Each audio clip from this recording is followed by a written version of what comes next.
I'm sure you do know about William Dalrymple, the famous travel writer and one of the founders of Jaipur Literary Festival, the biggest literary festival in the world. I'm going to talk about one of his books today. The book is called The Age of Kali, and it was written quite a while back actually. Around 23 years ago it was published in 1998. And in this book, William Dalrymple, who was traveling in the Indian subcontinent at that time, he picks up certain controversial issues, certain troubling issues, be it religious or cultural or socio-political, and shows us a picture of that.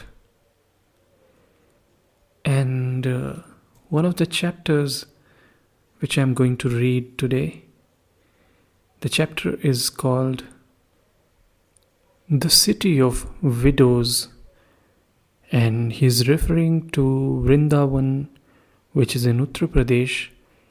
And some of you familiar with the Hindu culture, you would know that there are a lot of women devotees of Lord Krishna, and often they go to Vrindavan, which is called as Krishna's city, and so many of the widows who don't get any help or assistance from their family, they go to that place too. And they spend their later years there.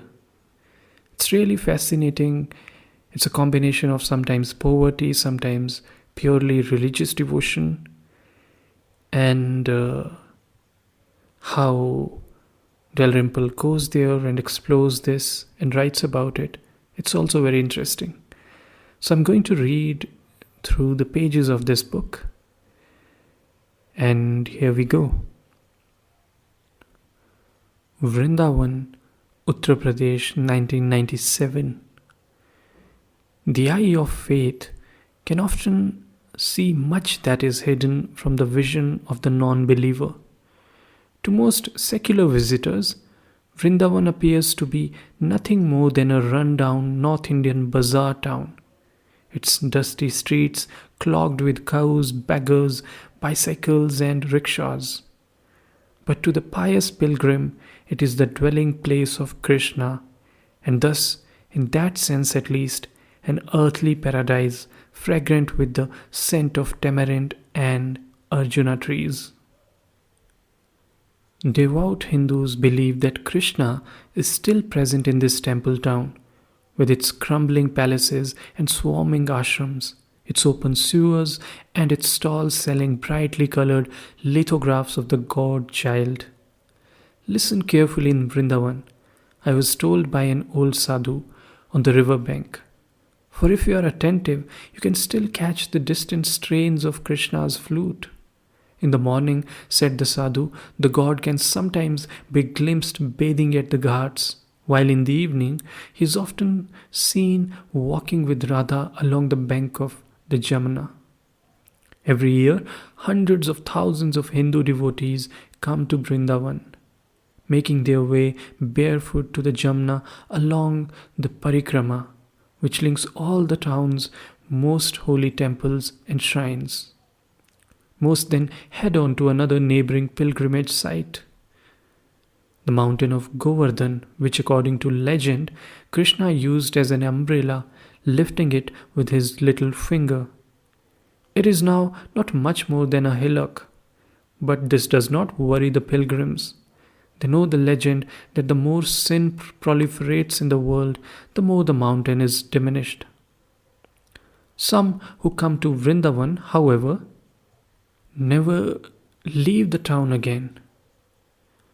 For many Hindus believe that there is nowhere more holy in all India, and therefore that there is Nowhere better to spend your final days, nowhere better to prepare for death. The pilgrims come from many different castes and communities, from amongst the rich and the poor, from the north and the south, but one group in particular predominates: the widows. You notice them the minute you arrive in Vrindavan, bent bagged and white saried, with their shaven heads and outstretched begging bowls on their foreheads. They wear the turning fork shaped ash smear that marks them out as disciples of Krishna. Some of them have slipped out of their homes and left their families, feeling themselves becoming an encumbrance. Others have fled vindictive sons and daughters in law. Most have simply been thrown out of their houses. For in traditional Hindu society, a woman loses all her status the minute her husband dies. She is forbidden to wear colorful clothes or jewelry or to eat meat. She is forbidden to remarry. And she is forbidden to own property. She may no longer be expected to commit sati or throw herself on her husband's funeral pyre, but in many traditional communities, particularly in the remote villages, she is still expected to shave her head and live like an ascetic, sleeping on the ground, living only to fast and pray for her departed spouse. This practice receives a certain legitimacy in the ancient Hindu tradition that old people who have seen the birth of their grandchildren should disappear off into the forest and spend their last days in prayer, pilgrimage, and fasting.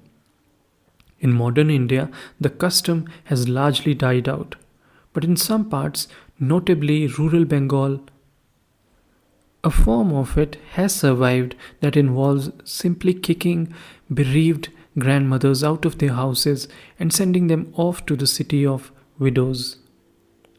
Every day, widows from all over India arrive in Vrindavan. They come to seek the protection of Krishna, to chant mantras, and to meditate on their own mortality. They live in great poverty. They have no privacy, no luxuries, no holidays. They simply pray until they keel over and die. There are 8,000 of them at present in the town, and every year their number increases.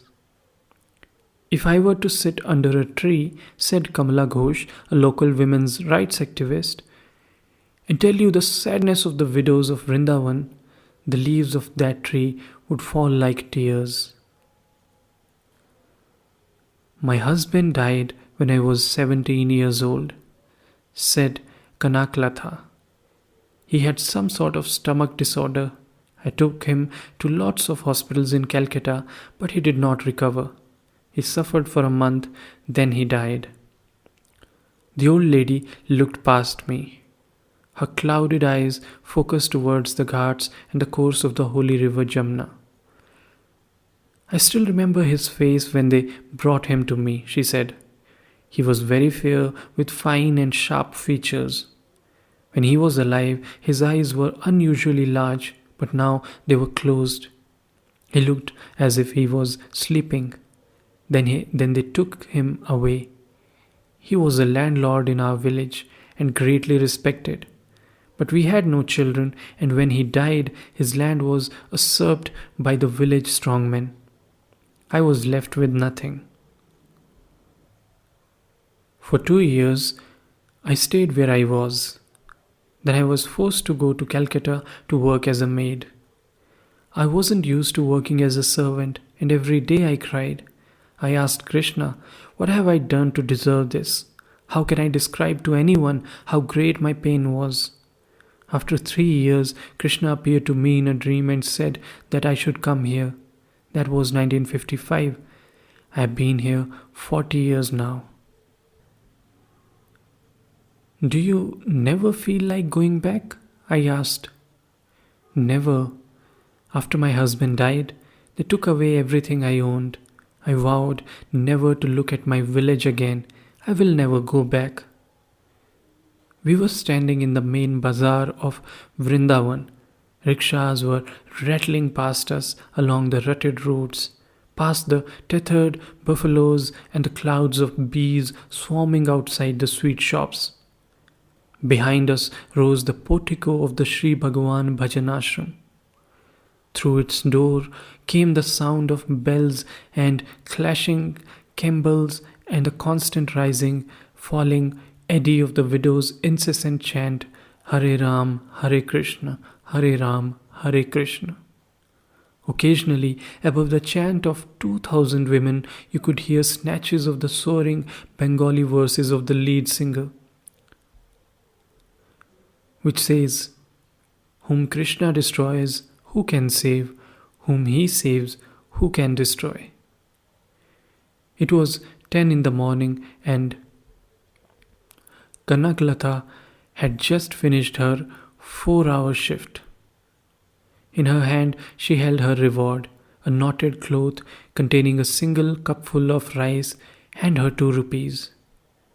We try to remember what we are chanting, said Kanaklata. But mostly we carry on so that we can eat.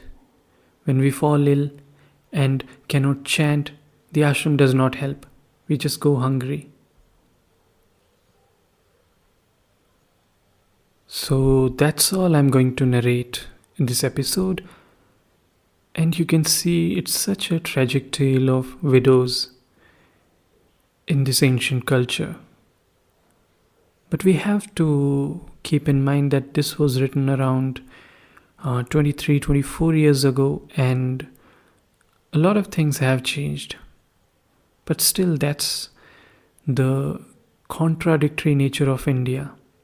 You can still find most ancient, most primitive of the traditions, and at the same time you'll find most advanced technologies and most progressive ideas. It lives in contradictions. And that's what Dalrymple does in this book. He captures this contradiction, this corruption, this violence, this integration and disintegration of a society, and sometimes which is pious, sometimes purely evil. But that's what it is. And whichever way you look at it, it definitely makes a fascinating story.